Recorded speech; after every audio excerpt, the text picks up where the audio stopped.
네, 안녕하세요. K사전 벤츠입니다. 자, 오늘 제가 여러분들한테 소개시켜드릴 보드는 바로 ASUS ROG 막시무스 12 에이펙스입니다. 네, 에이펙스 여러분들 잘 아실지 모르겠는데 ROG 마더보드 중에서도 정말 특별한 녀석이에요.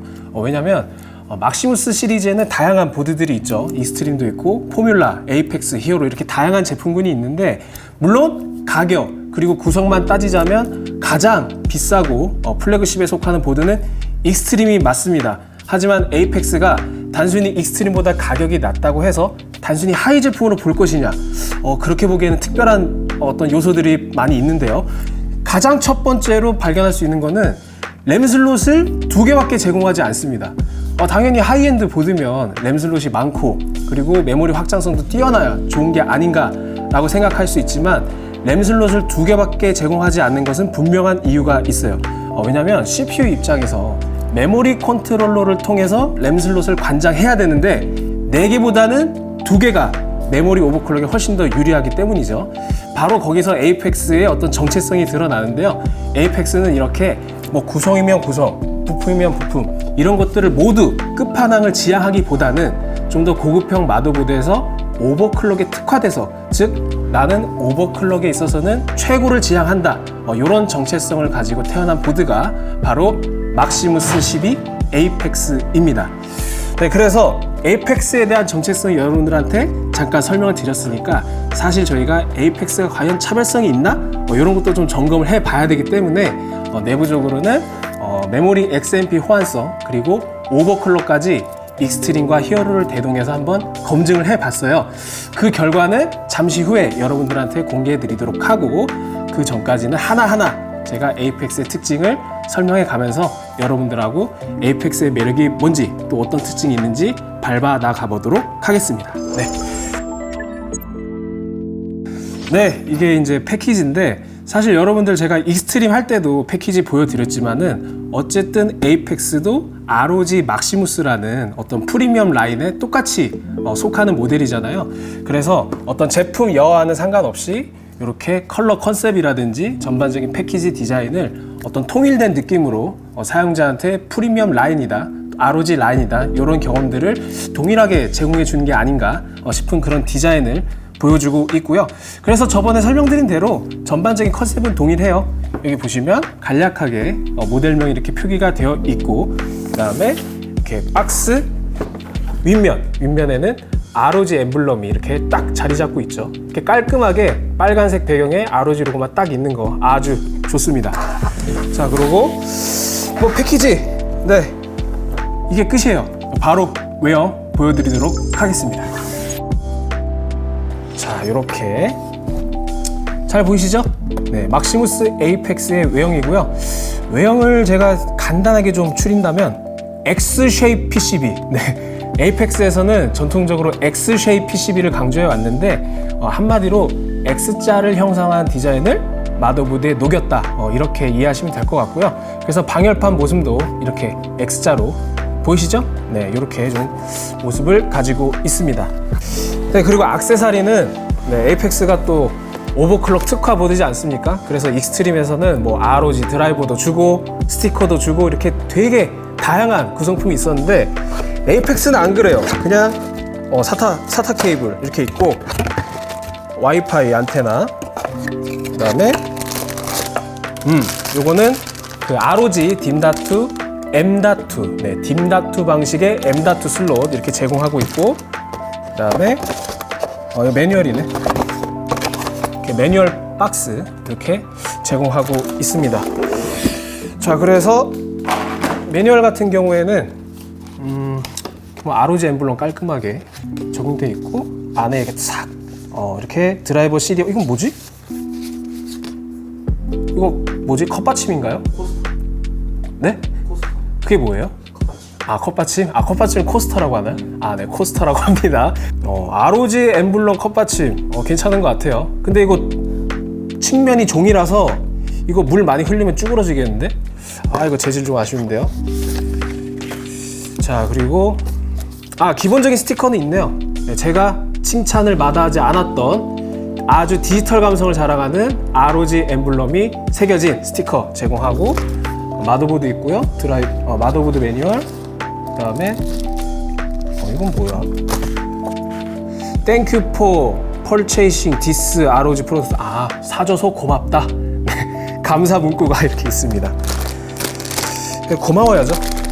가격이 50만 원이 넘는데. 그리고 아까 설명드렸던 ROG 엠블럼이 새겨진 역시 M.2 확장 카드라고 생각하시면 되고요. 요거 메모리 슬롯 옆에 장착해 주시는 걸로 생각하시면 됩니다. 그리고 익스트림 할 때는 이 SATA 케이블이 슬리빙 케이블로 제공이 됐었는데 에이펙스는 그런데 돈을 쓰지 않아요. 그냥 일반적인 SATA 케이블입니다. 액세서리는 이게 다예요. 익스트림에 비해서는 상당히 단촐한데 그래도 중요한 건 결국 마더보드니까 이제 마더보드 외형 자세히 한번 살펴보도록 할게요.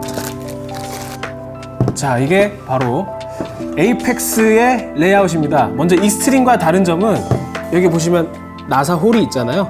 이 나사 홀에 맞춰서 PCB가 제작되어 있기 때문에 요거는 이 ATX가 아닌 일반적인 ATX 폼팩터입니다.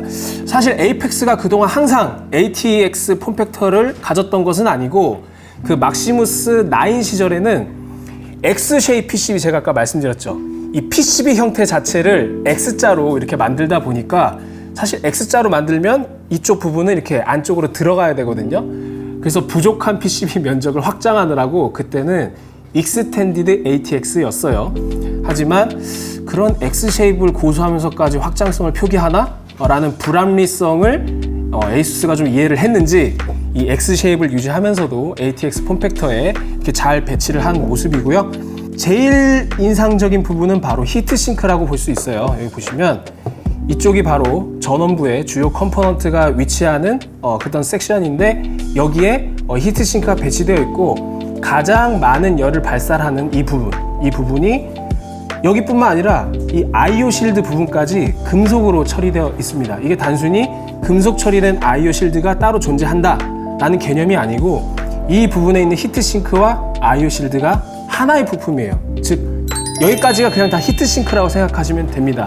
이거는 굉장히 중요한 특징인데 익스트림에서도 IO 실드가 전원부 히트싱크랑 맞닿아 있는 구조를 통해서 아주 훌륭한 전원부 온도를 보여줬었고요. 그리고 에이펙스도 그 디자인을 계승하고 있습니다.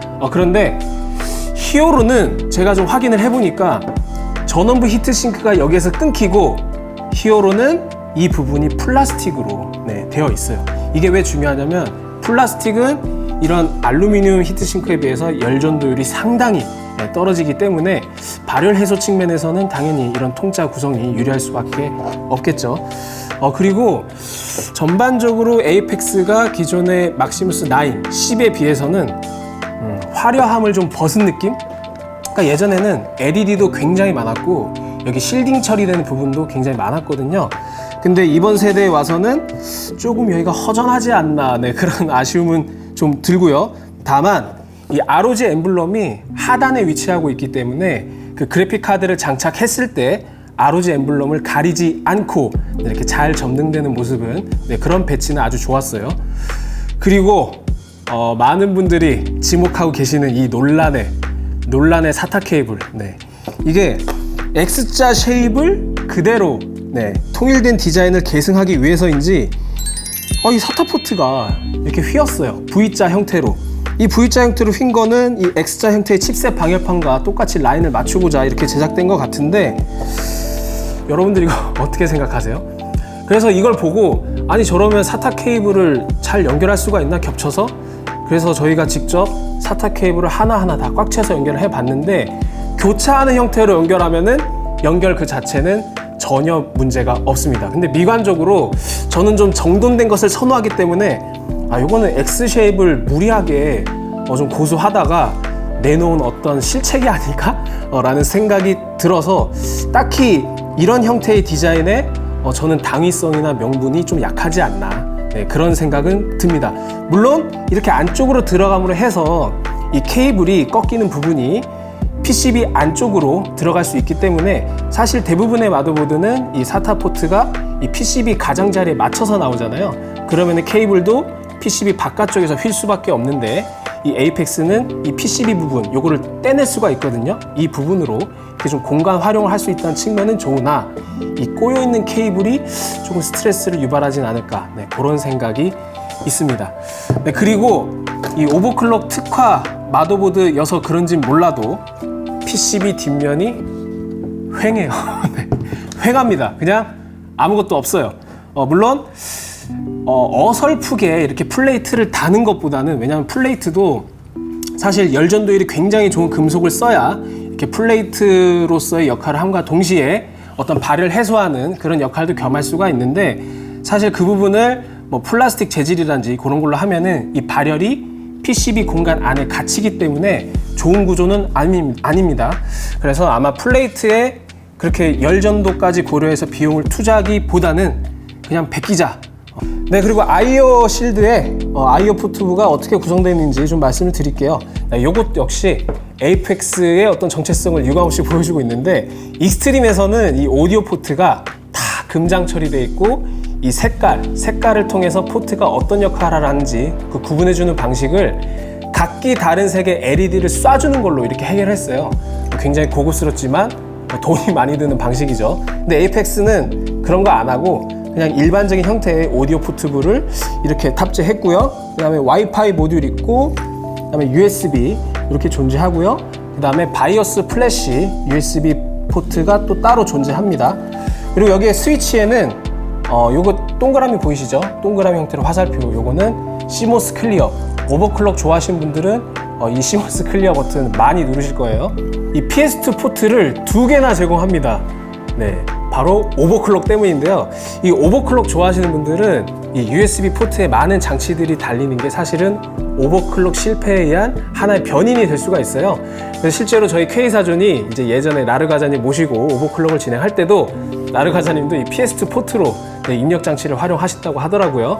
그래서 이 에이펙스도 키보드와 마우스를 그냥 PS2 포트에 입력해서 오버클럭에 의한 변수를 최대한 줄이는 그런 기능성 제공을 하는 걸로 저는 판단합니다. 자, 여러분들 이 외형 어떠세요? 저는 에이펙스가 전 세대에서는 뭔가 메모리 오버클럭 그리고 화려한 LED까지 다 잡으려고 하다가 조금 집중성이 떨어진다는 느낌을 받았다면, 요번 12 에이펙스에서는 오버클럭을 위해서 일정 부분 타협한 것들이 보여서 정체성에 좀 더 충실한 느낌? 그래서 저는 좋게 평가를 하고요. 이렇게 좀 양감, 질감으로 승부하는 이런 형태의 히트싱크까지, 네, 저는 좋은 점수를 주겠습니다. 자, 이렇게 외형을 좀 살펴봤고, 이제는 제가 히트싱크를 조금 분리를 해가지고 이 전원부가 어떤지, 그리고 전원부에 쓰인 부품은 히어로나 익스트림과 비교해서 무엇이 다른지 그것도 말씀드리도록 할게요.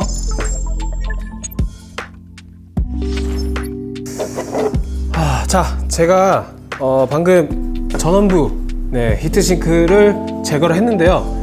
아까 말씀드린 것처럼 이 아이오 실드랑 전원부 히트싱크가 그냥 통짜예요. 네, 보이시죠?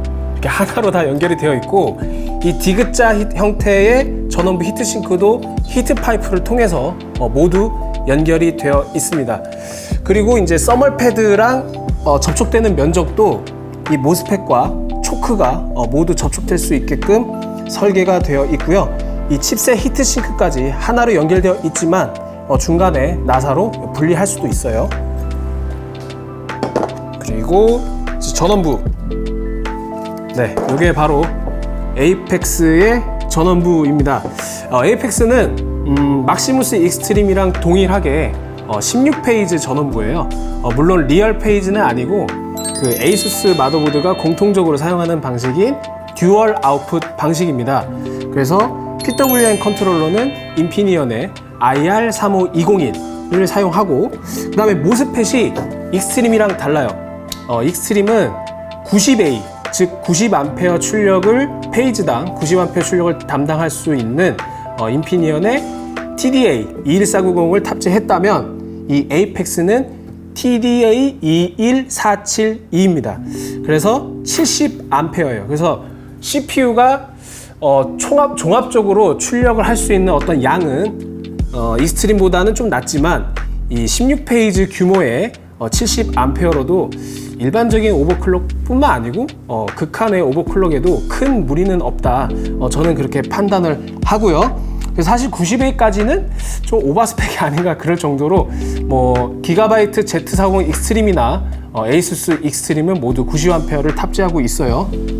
그리고 아까 제가 말씀드린 대로 리얼 페이지가 아니라 듀얼 아웃풋 방식이기 때문에 실제로 페이지를 컨트롤할 수 있는 단위 자체는 8페이지가 맞습니다. 일반적으로 더블러 방식을 쓰기도 하고 듀얼 아웃풋 방식을 쓰기도 하는데 더블러 방식 같은 경우에는 중간에 더블러 칩 때문에 CPU의 어떤 로딩 상황에 따라서 아주 기민하게 전원부가 대처하는 능력이 조금 떨어질 수 있어요. 그래서 에이수스는 더블러보다는 듀얼 아웃풋을 고수한다, 이렇게 기술 문서에도 나와 있고 또 실제로 듀얼 아웃풋이 그 방면에선 더 뛰어난 게 맞습니다. 자, 그래서 전원부 온도를 저희가 좀 측정을 해봤는데 어떻게 측정을 했냐면 그 코어 i9 1900K죠. 소비 전력이 어마어마한 녀석인데 그 녀석을 5.1기가 올코어 5.1기가 오버를 했을 때 익스트림과 그 다음에 에이펙스 히어로의 전원부는 어떻게 다른지 좀 재봤습니다. 자, 한번 화면을 보면서 제가 말씀을 드릴게요. 자, 전원부 온도는 저희가 지속적으로 플로드를 시키면서 어떻게 다른가 좀 살펴봤는데 열화상 카메라를 통해서 PCB 후면에 발생하는 열을 직접 촬영을 했습니다. 먼저 익스트림 같은 경우에는 66.4도, 네, 66.4도. 사실 오버클럭 했는데 66도밖에 안 나온다는 거는 상당히 훌륭하죠. 그리고 에이펙스는 67.7도, 마지막으로 히어로는 78.3도, 네, 이렇게 나왔습니다. 그래서 에이펙스가 익스트림에 비해서 물론 1도가 맞죠. 1.3도, 네, 1.3도가 더 높긴 하지만 사실 1.3도 차이면 네, 거의 동급이라고 볼 수 있는데 어쨌든 익스트림에 준하는 그런 발열 해소 능력을 보여줬고요. 그 다음에 히어로는 에이펙스랑 10도 이상 차이가 납니다. 이 전원부 온도에서 이렇게 큰 차이가 난다는 거는 사실 저도 여러 가지 가능성을 좀 검토해 봤는데 처음에는 이 모스펫의 어떤 품질이 다르기 때문에, 왜냐면 히어로는 60A짜리를 쓰고 있어요. 그래서 부품 구성의 차이인가? 네, 이렇게 생각이 들었지만 부품 차이라고 하기에는 그 온도 차이가 너무 크잖아요. 그래서 제가 앞서 설명해 드린 대로 히어로 같은 경우에는 이 IO 실드부가 플라스틱으로 처리되어 있었다면 이 에이펙스는 전원부 히트싱크 그리고 IO 실드까지 모두 하나의 금속으로 처리했기 때문에 발열을 해소할 수 있는 이 면적 자체가 히어로와는 상대가 안 됩니다. 네. 그래서 여러분들이 그 전원부 발열 또는 오버클럭을 고려하고 계신 분들은 이 IO 실드가 금속으로 처리되어 있는지 이런 부분까지 좀 체크를 해주시면은 상당히 좋은 구매 포인트가 될 수 있을 것 같아요. 자, 그래서 전원부 온도도 좀 살펴봤고 에이펙스가 익스트림보다 훨씬 더 저렴한 가격에 익스트림에 준하는 전원부 온도를 보여줬다는 거 저는 굉장히 좋게 평가합니다. 그리고 익스트림에서 제가 그 로드라인 캘리브레이션에 따른 그 전압 강화가 격차가 너무 심한 거 아닌가 라는 생각이 들어가지고 그 부분을 에이수스 본사에 직접 문의를 했고 답변을 기다리고 있는 상태인데 에이펙스도 익스트림과 동일한 모습을 보이지 않을까 이렇게 좀 궁금증이 들어가지고 직접 실험을 해봤어요. 그래서 지금 보시는 그래프는 막시무스 에이펙스에서 CPU를 장착하고 1.3V를 인가했을 때 LLC 레벨에 따라서 실제 전압이 어떤 양상으로 나타나는지 이렇게 나타낸 그래프입니다. 먼저 이 에메랄드 녹색 아이들 전압은 레벨 1부터 8까지 큰 변화는 없어요. 물론 레벨 8이 LLC 보정이 가장 강하게 들어가는 구간이기 때문에 이때는 1.3V에 수렴하고 있고요. 그 다음에 풀로드 전압이 굉장히 중요하죠. 사실 1.3V를 인가했다는 거는 사용자 입장에서 이 CPU가 1.3V로 작동하기를 기대하고 이렇게 해당 수치를 기입한 건데 레벨 1에서는 1.1V로 작동합니다. 즉 레벨 8까지에 이르는 어떤 전압의 격차가 너무 크기 때문에 이 부분이 저는 상당히 궁금해요. 에이수스가 왜 이렇게 설계를 했을지. 제가 이거를 괜히 궁금해하는 게 아니고 예전에는 에이수스가 안 그랬습니다. 예전에는 레벨 8을 하게 되면 오히려 인간 전압보다 더 높게 적용돼서 저는 적당히 타협해서 레벨 7이나 레벨 6 이렇게 적용을 해서 오버클럭을 하곤 했었는데 현 세대에 와서는 사용자가 의도한 전압을 그대로 풀로드 전압으로 유지시키기 위해서는 현 바이오스 상태에서는 레벨 8을 적용하시는 것을 추천드립니다. 그러지 않으면 전압 강화가 너무 크게 나타나요. 자, 그래서 익스트림과 에이펙스 히어로는 그럼 모두 동일한 특성을 갖고 있는지 제가 익스트림, 에이펙스 히어로를 레벨 1부터 8 이렇게 다 하나하나 테스트를 해가지고 여러분들한테 이제 비교표를 통해서 이렇게 보여드리고 있는데요. 익스트림, 에이펙스, 히어로 이렇게 순서로 정렬되어 있고 에이펙스와 히어로는 상당 부분 비슷한 양상을 보여줍니다. 익스트림도 전압 강화가 심하다는 특징은 동일하지만 전반적으로 이게 모스펫이 90A짜리라 그런지는 몰라도 전반적으로 전압이 조금 더 높긴 해요.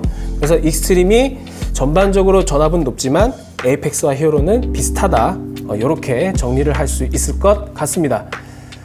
자, 그리고 이제 전압을 좀 살펴봤고 사실 에이펙스 하면은 메모리가 가장 핵심이라고 할 수 있는데 저희가 그 G스킬, 트라이던트 Z의 RGB 그리고 로얄 모델 듀얼 키트 위주로, 왜냐면 에이펙스는 램 슬롯이 2개예요. 네.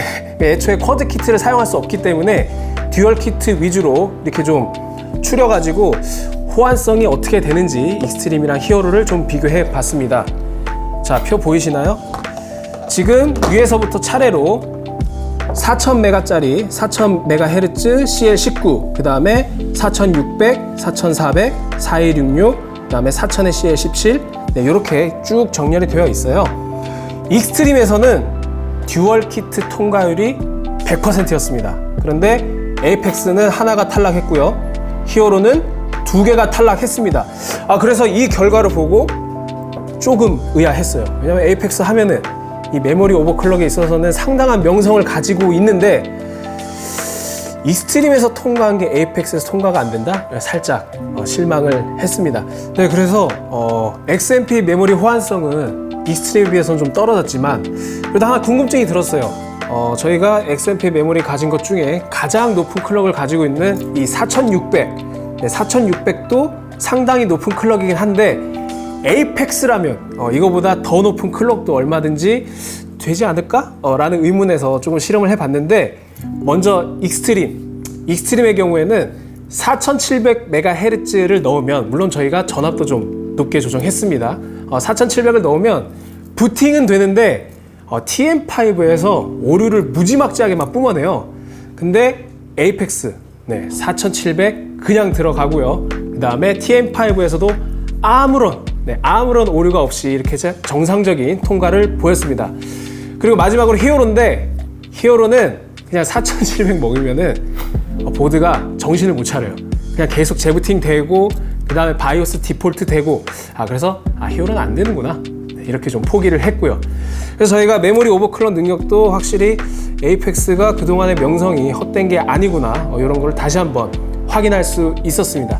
네, 이번 막시무스 에이펙스는 기존 세대에서 어떤 외형적인 멋, 그리고 X 쉐입을 고수하기 위해서 막 익스텐디드 ATX까지 가고 막 이런 것들이 좀 있었는데 그보다는 조금 더 짐을 내려놓고 오버클럭 그 자체에 집중한 모습이 상당히 인상적이었습니다. 그리고 다음 전원부 온도 역시 익스트림이랑 동급이에요. 네, 물론 1도 정도가 더 높긴 했지만 이 정도면 동급이라 할 수 있잖아요. 그리고 비슷한 가격대에 있는 히어로보다도 훨씬 낮은, 비교 불가능할 정도의 훨씬 낮은 전원부 온도를 보여줬다. 이것도 포인트고요.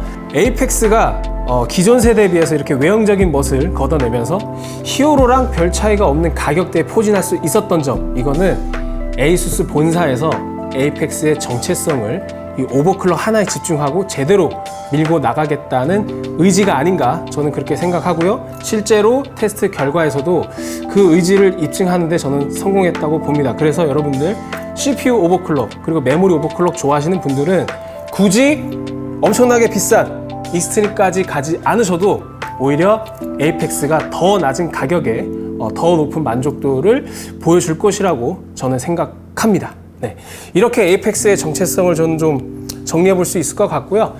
사실 저도 에이펙스를 익스트림보다도 좋아하는 사람으로서 테스트 결과가 만족스러웠고요. 그리고 앞으로 히어로, 근데 히어로는 왜 그러면 장점이 뭐지? 라는 생각이 좀 들었는데 히어로가 이건 모르겠어요. 제 기준일 수도 있는데 에이펙스보다 예뻐. 네, 에이펙스보다 예쁘고 이 전반적인 PCB 전면에도 이 실딩 처리라든지 그런 것들이 훨씬 더 균형 감각 있고요. 그리고 아이오 실드보다 훨씬 화려합니다. 그리고 램 슬롯도 4개를 제공하고 있고요.